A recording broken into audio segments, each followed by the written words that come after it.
I hate Legoland. Not Legoland. I love Legoland. I hate Disneyland. It is... I waited 3 hours for a roller coaster there once, and I just don't want to go there ever again. Wow. Hello and welcome to the Abroad Japan podcast. Probably the best way of learning about life in Japan without actually being in Japan. I'm your host, Chris Broad, joined as always by England's top Japan enthusiast, Mr. Pete Donaldson. Pete, how the devil are you doing? What's going on? I'm very good, Chris, taking a sip of his delicious Tully coffee there. I've got paint in my hair, Chris. I don't know whether you can see. You won't be able to see it on the audio version because that's how audio works, but I've got blue paint in my hair. It's just another day in the life of a British Northern person. You've got paint in my hair again. Do you remember the TV show Dream Team that was about the Premier League football team, Harchester United?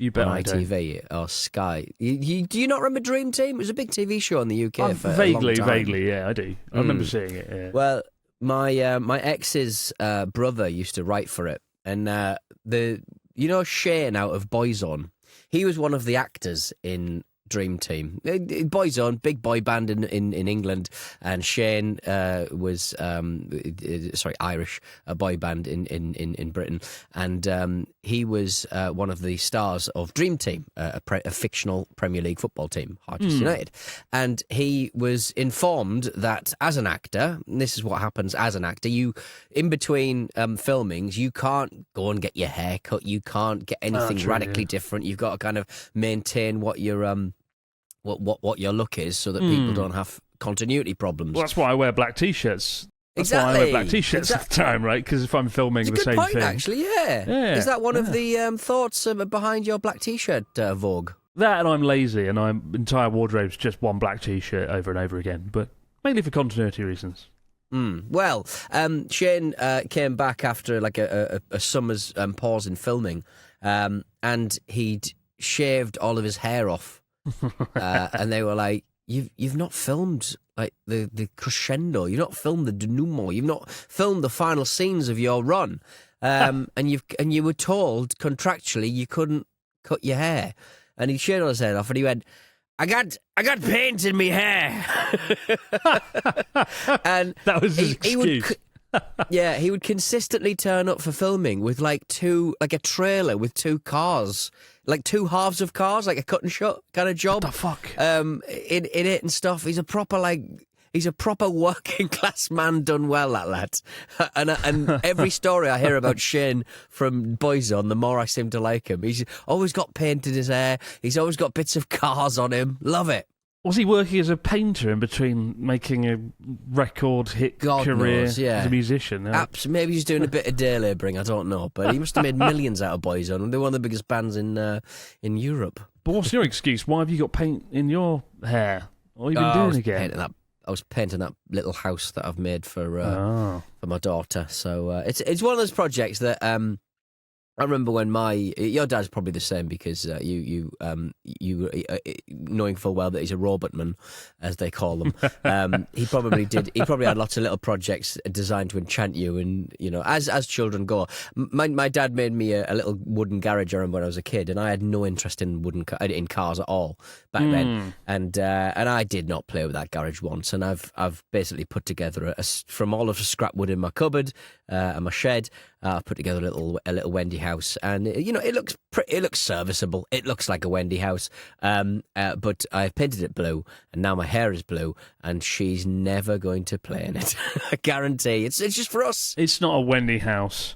It's a bunker for the wars to come. It's a fallout shelter for the inevitable, isn't it? It is. Daddy, what is this? A little dog house. Little dog house for Get Dolly. to the Wendy house, it's a quick! dog house.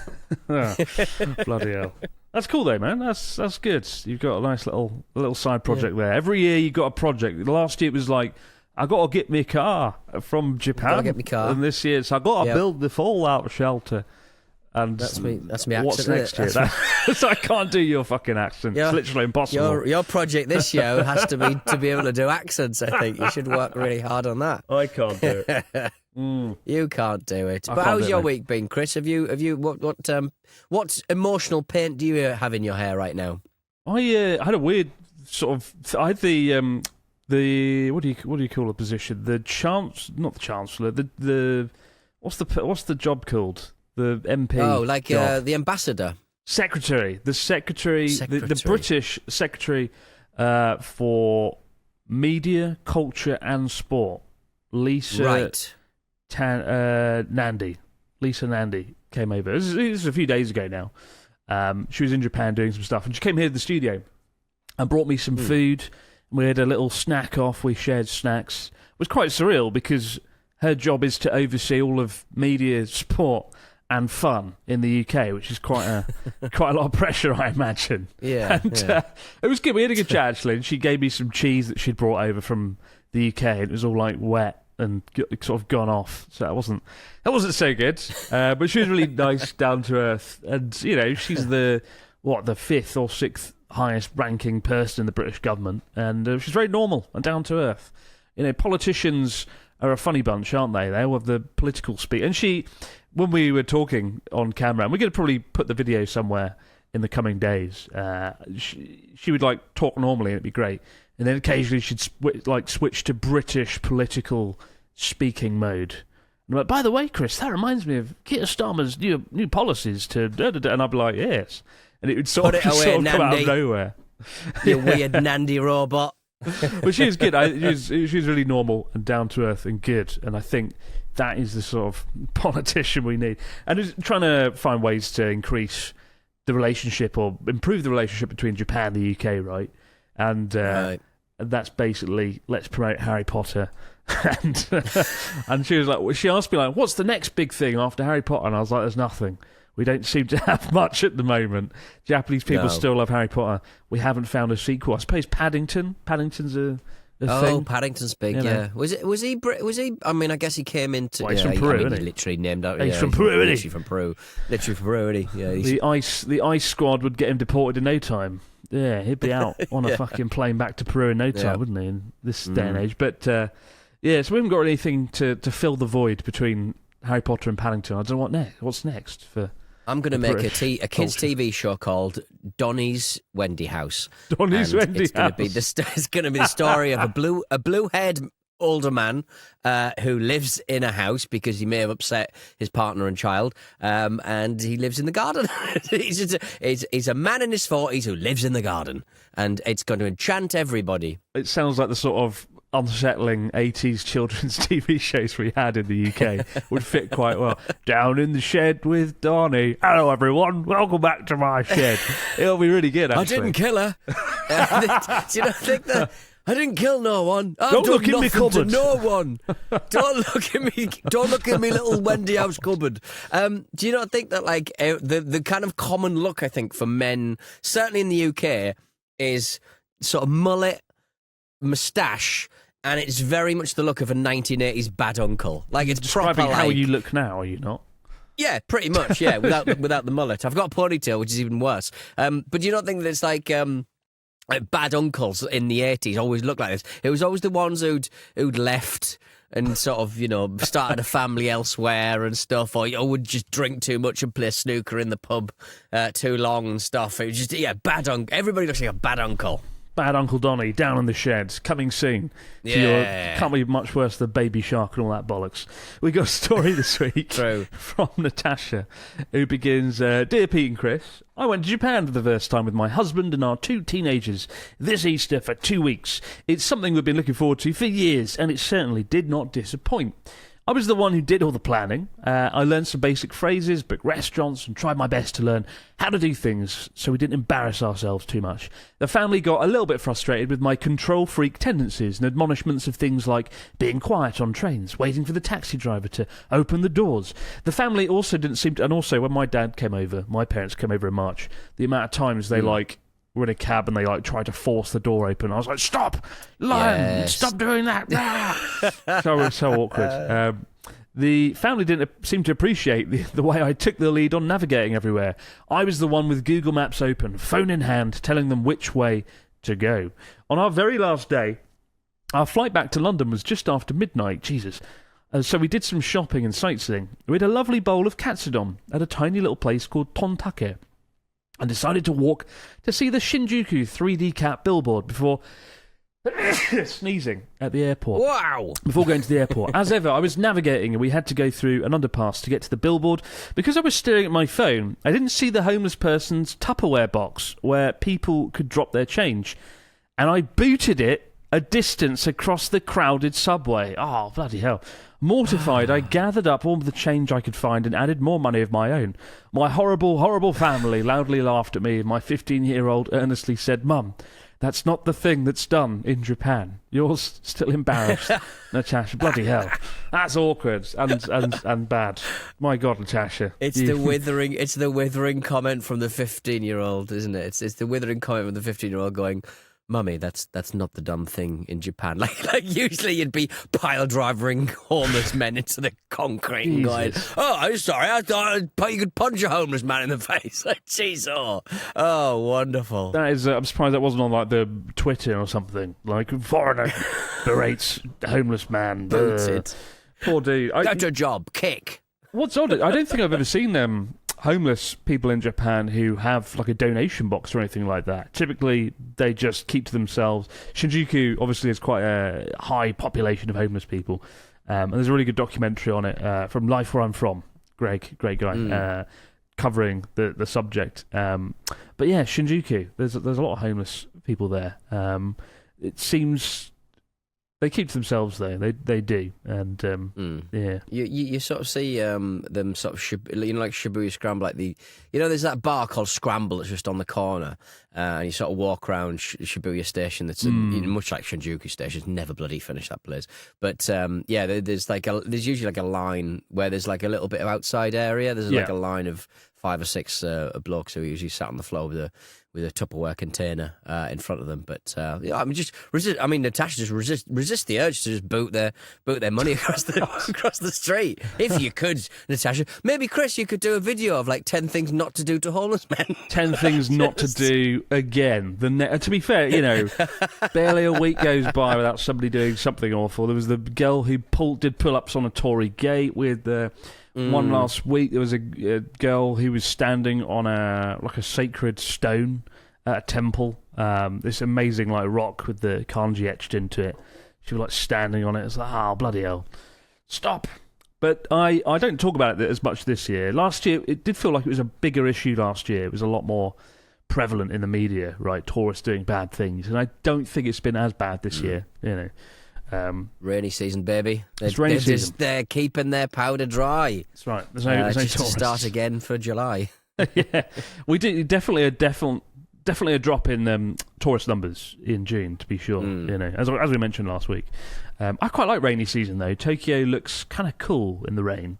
Yes, it's a bit annoying going outside, but it is a lot cooler in the rain. There's no two ways about it. If I was going to shoot like a short film or something, it'd have to be in the rain. Just all the reflections bouncing off the road.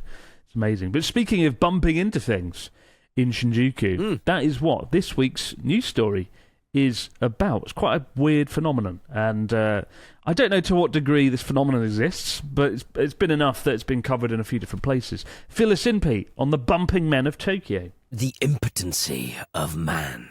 Bumping men. Japan is obviously renowned, Chris, for its orderly society and low crime rates, but a peculiar and unsettling phenomenon has been making waves, meeting the bumping men, or Butsukari Otoko.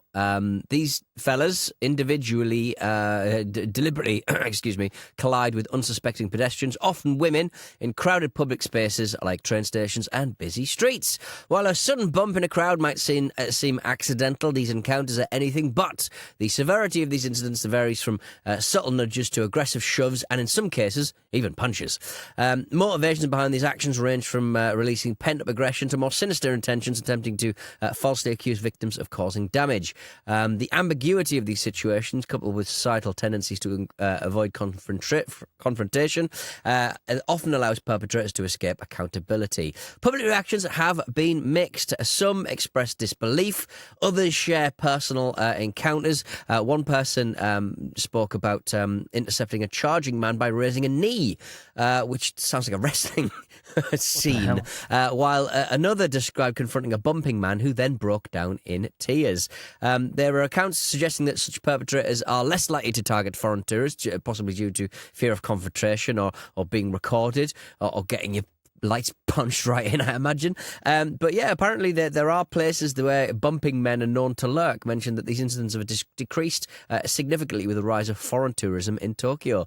In one instance, a Chinese woman confronted her assailant, demanding an apology while her friends filmed the incident. So, like, it's a difficult thing to prove because it can be seen to be a little bit of was it an accident? Was that real? Seemed to be a bit more venom into that bump, than usual. So it's kind of hard to kind of figure out whether the bumping person means to bump the bumpy or it's just a complete and utter accident, because accidents do happen, Chris. You know, it's a serious matter because it's on Wikipedia, Pete. It's got a page on Wikipedia. Got it right. Butsukari Otoko, and it kind of kicked off in 2018. Like, a video went viral, and it was about just a big guy. This viral video, and you can watch it on Wikipedia. This guy just walking through a station, banging into women, and it sort of highlighted this bizarre phenomenon. And then it came up again this month because the story just mentioned of the Chinese lady, and I think the BBC covered it, and so it's been weirdly covered. It's one of those things where, like, I don't really know what to say. It's a phenomenon that exists, apparently. I don't know. Yeah. I don't know if I've ever seen or experienced anything like that. I know, like, of some girls that have had bad things happen, like groping kind of situations on trains over the years. You know, unfortunately, it always happens around fucking train stations, isn't it? There's always a lot of weird people, and I think it's that idea. Hang out? Well, it's that kind of the fact you lose yourself in a crowd. Well, it's also the fact that people are less likely to say something, do something when this happens, right? Like, the reason these sort of phenomena kind of seems to persist is because people are less likely to call it out in public in Japan because it's embarrassing, it's awkward, right, to do that. Whereas I think in the West, you know, if somebody bumped into a woman in London, they'd be like, "What are you fucking doing, love?" Like, it'd be like, It'd kind of get kind of loud and awkward very fast, whereas I think Japanese women are more inclined to just, you know, unfortunately shrug it off and just move on, kind of thing. Yeah. I think it's kind of separate from the whole kind of like groping kind of phenomena, because it seems to be like men who've kind of had enough are just impotently sort of smashing into people just to take out that level of frustration. I think they might need an army, the old Japanese. I think we should give them their army back, because these lunatics need to take out their frustration somewhere else, I think. But it is kind of like that kind of like impotent kind of like, oh, I'm really fucking frustrated, so I'm going to bump into someone, but I haven't got the stones to actually start swinging elbows at people. I mean, I don't like talking about these sort of things because I think people listening, they think, oh my God, all Japanese men are like that. Well, no, it's quite a rare thing. It's just a thing that exists in Tokyo that a few people do who are idiots and weird. And that's all there is to it, really. There's just a lot of people out there, do you know what I mean? And like, pound for pound, like, you're going to have a better time in Japan. And like the piece said, a lot of foreign tourists aren't going to experience this anyway. So hopefully not. It's kind of, you're in a situation where it's just, no. And I just think it's just big cities, very little kind of, long working hours, very little capacity to understand mental health issues, very little capacity to understand the male and, female psyche and how people are sort of getting on. People don't talk about their problems quite so much. The only time you'll hear about anybody talking about their mental issues or their frustrations is their frustrations in that, like, how depressed they are about like their jobs and stuff. It's all very sort of environmental. I don't like where I live. I don't know where I work. It's not just like I'm a bit sad inside, and there's no one there to help, really. There's not really a system. Well, I think in this case, it's also that it's so at odds with what you expect to experience in Japan and what you will experience, which is, a courteous kind of nice place where people will mostly get out of your way and be good, and it won't be like being on a British train with music playing, But it's very much at odds with what you expect it to be. And try a little bit of passive aggression, guys. Just try a little bit of British passive aggression. Just really lean into being a bit of a prick and stop before you get to the physical assault stuff. I think the only time I've experienced somebody like banged their umbrella into me, in Shinjuku actually, very hard. And then he said something like, "Get away from me," or "Watch out what you're doing," and like he deliberately like, we're not talking like he fucking like really went for it. He treated his umbrella like a baseball bat, and smashed into mine. And we both sort of stood there and froze and looked at each other. And he was like, "Oh, be careful! I'll get out of my way." And that was the closest thing I've had to this kind of thing. That's just sexy. Yeah, just give me a big kiss. But there you go. If you're in Japan and the weird guy bangs into you aggressively at a station, and you're a woman, know that there is a phrase for that: "Butsukari otoko." Yeah. And, Otoko. Bumping man. But yeah, there's a Wikipedia page. And the Wikipedia page isn't just like an English page. There's a Japanese Wikipedia page on it as well. It's not like a what foreigners think of Japan thing. It's also a phenomenon that Japanese people are aware of and know about. But yeah, it's fucking weird. We'll be back in a moment, guys, for your stories, comments and questions in the fax machine. Wow. And we're back with the fax machine. It makes me wonder if there's going to be a phenomenon for tourists coming over kicking the donation boxes of homeless people. Yeah. One wonders. What will that be? Homeless Maywaku. Money tours. Oh, yeah. dear, oh, dear. What have we got this week from our listeners, Mr. Dawson? Fill us in. Harriet, well-behaved Harriet, is basically asking Chris and Pete, that's us, if there are any table manners that she should know about ahead of her trip to Japan in October. I imagine the usual apply, i.e. Eat with your mouth closed and try not to get food on the table, but can you think of any that I might not be aware of? Comes as a surprise as a Westerner. I've heard that one shouldn't sit at the head of the table unless specifically asked by the host. I guess at most restaurants you don't have the opportunity to sit at the head of the table. That's a good point. If you hang out with Japanese friends or work colleagues, you tend to sort of awkwardly walk into the room, and then everybody assesses the table, and then the highest ranking person will be like, "You go there and you go there," rather than presumptively be presumptuous and just dive into a seat. You sort of wait it out.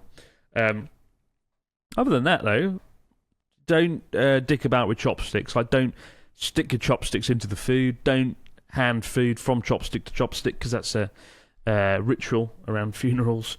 Always open with a tadakimasu, like say thank you, show your gratitude, say gochisousama deshita, all the stuff you know about. There's oshibori, which are the wet towels, of course. You're supposed to wipe your hands with that and not your face, but I sort of, like a lot of people, I do pat my face and sort of cool down. You must wipe the waiter's brow with it when he comes out.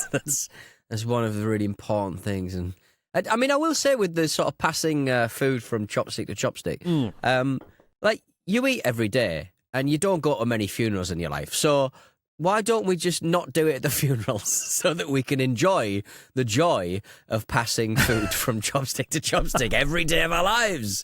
Why don't we just not piss about with the bones in the funeral fucking pyre? And this is why we just do, the world needs your kids' TV show where you break barriers, you break down rules. Butsukari Pete, they'll call him, banging into people. Bumping myself. I'm bumping myself in my Wendy House mother. Oh dear God. We got one here from Zach, and there's also a video we made on this last year called Japanese Nightlife Etiquette, 15 Things You Need to Know. It's a good video. Hello Chris and Pete, I've been in Japan 2 times the last year. My wife works for a major airline, so we fly standby, and our trips end up being very last minute planning wise. We really lucked out both time visiting Japan during major festivals. So far we've been to Torinoichi and Kanda Matsuri. What are your favourite festivals to either go to or observe from afar? Love the podcast and all the travel tips. Zach from South Carolina. You know, I'm ashamed to admit, I don't know if I've been to like a single Japanese festival in the last 5 years. Whoa. It's bad. It's because they're always in August, and it's like a roastery. Like the one I want to go to in Aomori is in Aomori. It's the Tachinepeta Festival, where they have these big 25-metre high floats that the townspeople carry around. Astonishing. And you can see them in a museum if you can't get up there for the event. And they're a sight to behold. Like the factory these things are held in looks like the NASA rocket launch factory. But I'd love to go for that, but I'm never here in August. I always flee. So, unfortunately, I've done a bad job. I like the fireworks festival as well. I used to go to that in Yamagata. And all the biggest fireworks festivals in Japan are on the west coast of the country. Like Niigata has like the biggest fireworks show in the country. Akita's got a big one. So that's kind of cool as well. You know. Showing off to China. That's right. Look, you think you could do fireworks? We could do it even better. Look across I the really want to sea. go to the Chichibu night festival at the Chichibu Shrine, which is a UNESCO intangible cultural heritage, which I think is a wonderful Your UNESCO intangible cultural heritage. A aren't you? lovely. But you are, Pete. But there's just a lot of night drumming and ornaments and stuff, and I know it really looks really cool. Does look cool, yeah. It all kicks off at night. Festivals that happen during the day, much more punishing heat wise. If you can sort of get one in the night, it's way better, I think. There's some really crazy festivals, like one where they build a statue and they burn it, one where they make a boat and they sail it and then they burn it, one where they just burn things. Kick the homeless coins down the streets of Shinjuku. What I love about festivals in Japan is that a lot of Japanese towns, villages in the countryside look barren and empty and desolate, including Sakata, where I used to live. And then you got the festival, and everybody is there. And if you look at photos of the Sakata festival, this town I used to live in with 100,000 people, the street empty, 24/7, 7 days a week, nobody on the street. That festival, you see all 100,000 people, and it's quite kind of like humbling. It's like, oh, cool. Yeah. There are people around here. It's just they never come out or do anything. So the festival's a nice time to appreciate the local kind of community and the community spirit of towns and communities across the country. So, yeah, if I don't think I'll be here in August, unfortunately. God, no, I'll be at Pete's Wendy house. But if I was there, yeah, I would have gone to some festivals. I would have gone. Glenn from Pennsylvania says, hello, Chris and Pete. Our newlywed friends are going to Japan for their honeymoon, and my spouse thinks that gifting them paid admission tickets to Japan's Disneyland would be a great present. No. I've heard those amusement parks are crowded and often unpleasant, and not something newlyweds want to go to. But before we spend any money on tickets or reservations, what's your opinion? Thank you, Glenn, from Pennsylvania. I hate Legoland. Not Legoland. I love Legoland. I hate Disneyland. It is... I waited 3 hours for a roller coaster there once, and I just don't want to go there ever again. I don't like it. I think there's better places. Go to Legoland. Go to House Ten Bosch, the one in Nagasaki, the Dutch theme park. Go to Ghibli Land in Nagoya. Mario one. What about the Mario one that's around? Yeah, Probably very busy. No. May I recommend Adventure Island in Southend? They have a radio station in the middle of it. They have 3 separate big wheels and as much candy floss as you fancy eating, to be honest. That sounds better than Disneyland Tokyo. It's just, if they love theme park things, then maybe go for it. But I couldn't imagine a worse way to because it's so crowded. I'm not exaggerating. Right. It also depends when you're going as well. But you pay for them to go to a nice hotel or a nice ryokan in the mountains or something with an outdoor bathtub, which to be fair is probably a lot more expensive than Disneyland. So I don't know. Maybe stick with Disneyland. Keep the stories, questions, comments coming in to BrawnJapanPodcast@gmail.com. We'll be back later in the week, guys. But for now, have yourself a great few days, and we'll see you right back here to do all over again on the Brawn Japan Podcast. Bye for now. Stay hydrated. Goodbye. Tully's coffee.